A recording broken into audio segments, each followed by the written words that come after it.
Alright guys, so it's probably going to be a long and boring video. Try to work with me here. But I get a lot of guys that message me on Facebook and ask me about setting up the VTE2 and how I set it up. Now, a lot of you probably already know I'm a big fan of hobao. I own like 2 limitlesses. I'm not real big on them. I like the hobao. It's been good to me, and it's simple, it's strong, you know. I do a lot to mine only because I want to have like a long life out of it. I run my cars super hard. I do a lot of testing on them. And I multitask, do a lot of things at once.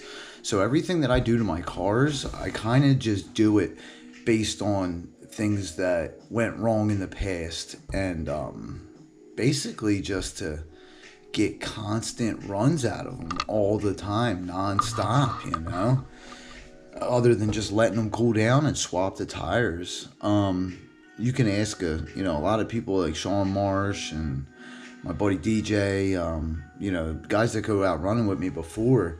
They see me, crash at 195 mile an hour, go down there, flip the car over and drive it right back. You know what I mean? Like, so everything that I do, it's not necessary, to go fast or any of that. It's just a matter of having a nice, strong build. I don't like swapping things out and making changes in the field and all that. You know what I mean? So I kind of just wanted to go over like what I do to my cars. Now, some guys may agree, some may disagree, but this is all a preference thing, and it works for me. I've ran cars with a lot less modifications and had no problems with them, but this is just how I do it and how I like to do it. And if anybody wants to build cars like this, and you're more than welcome to, and that's why I'm showing you. So, I don't know, I guess we could do this, like, I gotta see, now work with me here because I'm trying to film and go over this, so the GoPro keeps going black on me.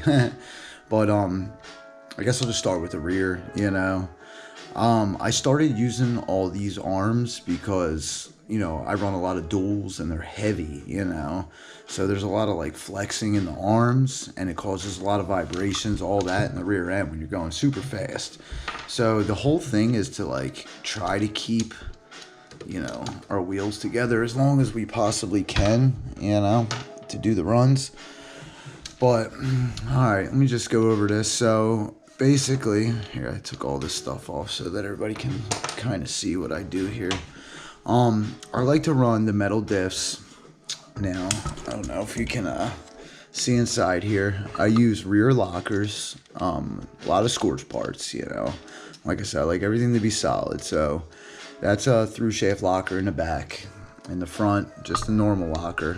They have other lockers with through shafts that you can use in the front, but I just have so many of these, so it's just easy, to swap them out when a pin breaks. I just grab another one and throw it right in, and don't even fix it later on when I get home. But so yeah, I like to use these metal diff cases. I got them on all my cars. My shock system, the way I do it is I use these Hot Racing. You can see the part number there if you could see it. I like these. I double them up on my rear, and I use hardened springs. I don't go messing around with inside the shocks. I don't, put no stoppers or, rings or anything anywhere. It's just easier for me to zip tie the spring shut, throw 2 rings on it, and release it. Now the bottoms I use, since I run such a stiff suspension, I use the Hot Racing bottom parts. Let me see if I thought I had a set of those laying around to give you a part number, but I guess not.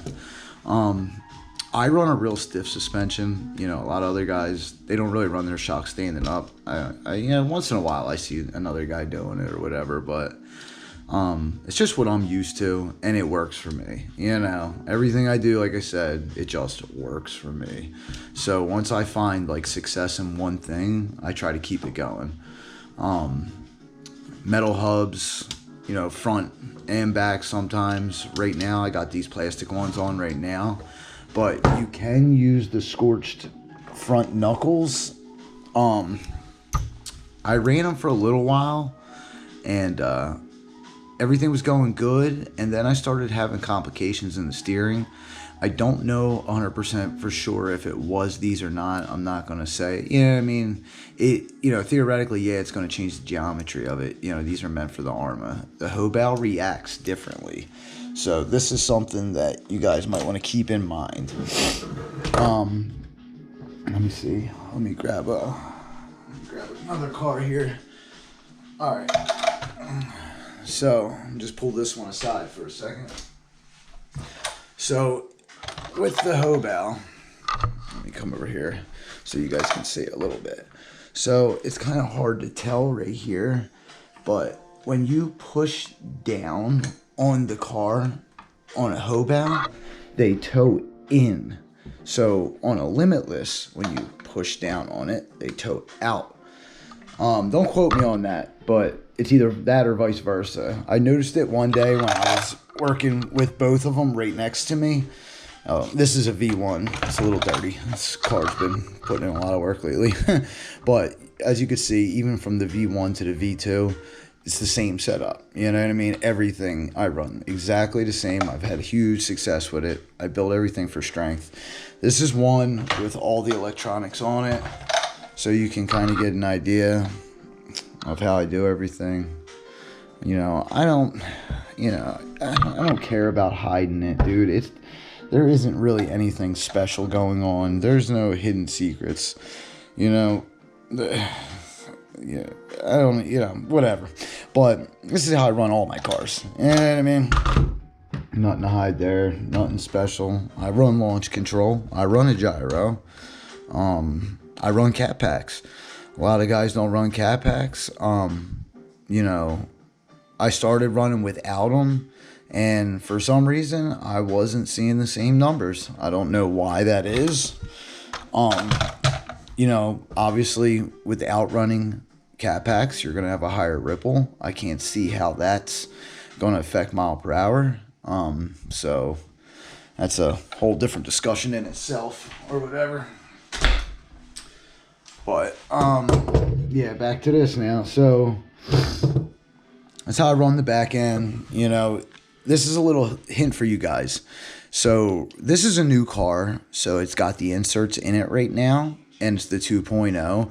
So, you can't really do this with the 2.0. But in the V1, well, I guess like the vte2, just the normal one, you can run this. Got one right here. So this is the front pin holder right here. This is the front pin holder for the front of the car in the V1 and the vte2 and the 2.0. It's the same pin holder for the front. Now on the vte2 version 1, I guess we can call it, you can take this and run it straight in the back, and you'll have a zero toe, and you won't have those inserts. These inserts, they go over time. Like I said, this is a brand new build, so they're good for now. I'll run them, not a big deal. But the first time they go out, I'll end up swapping them out. But I'm trying to talk to Hobao about making this for this. Now this is wider, so everything, it doesn't work out the same way as it does on the vte2. So I'm asking Hobao to get this situated to run one of these in the back so we can eliminate these inserts. They do warp, they do open up, and then you start getting a loose end. Now, as you can see with these right now, look at this. There is no slop, none at all. I like to set my cars up with no slop whatsoever. These are not binding. They're just no slop at all. I'm like real finicky about slop, and something I think you guys should be too, you know what I mean? So, yeah, pretty much it. I run the 1540 gear. I like that gear. You know, less gear I have to use on the motor and spur. Just helps me the way I do things, you know. I run these Energy turnbuckles, whatever you want to call them, tie rods, whatever. You know, these are real nice, dude. When you're going super fast and you're hitting them, you know, real high speeds up there in the 200 and all that. The hobao has a little bit of a shaky rear, so it's important to take care of all the slop issues and all that. You know what I mean? Anything that you can use to lock it the way you set it up and you want it to stay that way, I suggest it. You know, don't worry about weight and all that nonsense because, dude, the power to weight ratio is insane. You know what I mean? Like, these cars are going to do, you know, ridiculous numbers, whether they weigh, you know, 200, 300 grams more. Like, it's nothing in the grand scheme of things. You know what I mean? So, yeah, that's that. I started trying out these, the Iron Man CVDs. They're not bad. You know, they look nice. I spin them. They're pretty straight. I don't see any issues with them. I like the control arms. The control arms are great. I've had, you know, it's been real good using them, put it that way. So I haven't had any issues yet. Yeah, maybe if I crash like really hard, I still don't think they're even going to bend or anything. I mean, they made these so well. You know, these are the second generation, I guess you could call them. The first ones, you know, they did their thing, and you know, they were the tolerances weren't that great, but man, they came right back around and got all that straightened right out. So, you know, these are running really good right now. This is like a special build I'm doing. It's like a hobao situation. That's why they're like blue and all that, you know. They got them in multiple different colors too. They're really cool, man. They're pretty sharp. So I do love these scorched servo saver delete kits. Man, they are gnarly. And as you can see, I run this pretty tight. I make my knuckles so they are binding just a teeny bit because I like everything so stiff. When I'm speed running, dude, my endpoints are minimum because, you know, dude, you're doing 200 miles an hour. You don't want to turn a lot, believe me. You go to hit that remote, you just want it to, you know, slowly turn a little bit just so you can correct yourself. If you set the car up right, it's going to go straight anyway. You know, we're talking about a kick out with power delivery or something.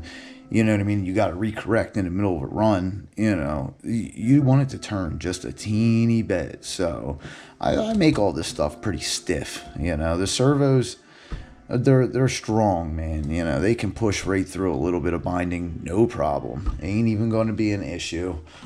For anybody running the VTE2s, dude, highly recommend you get yourself bunch of these, you know, well, depending on how many cars you have, but man, a huge difference in the steering of this car, man. David, you did your thing with this. This is a must-have piece with the hobao VTE2. Before that, you know, there was guys, you know, gluing them and doing all kinds of stuff to kind of lock them in, and it all helped, but it's no need to even mess around with any of that no more. Just go right on Scorched's website, dude. Get these. Crucial piece, man. Yeah, they're awesome. I'm trying to think of anything else to go over. In the hexes, McCoy James, man, he put me on. You know, like I said, I'm real finicky about slop.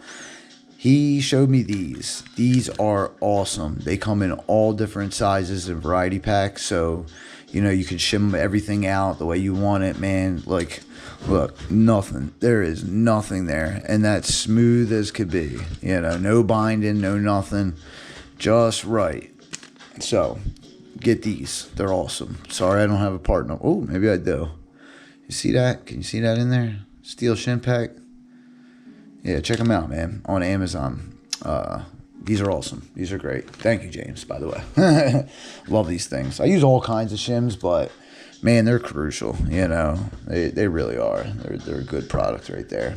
I'm trying to think now. Anything else? You know, this car's a little bit different than the rest of the cars I run.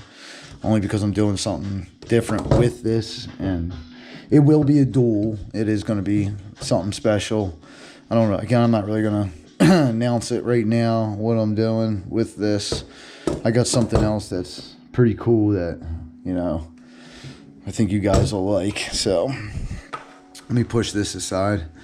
So this was something, this next car I want to show you, this was something that like has been going on since June. I had built it on another chassis, and it worked. It was fine. It ran, but man, was it so difficult to work on. It wasn't even worth it.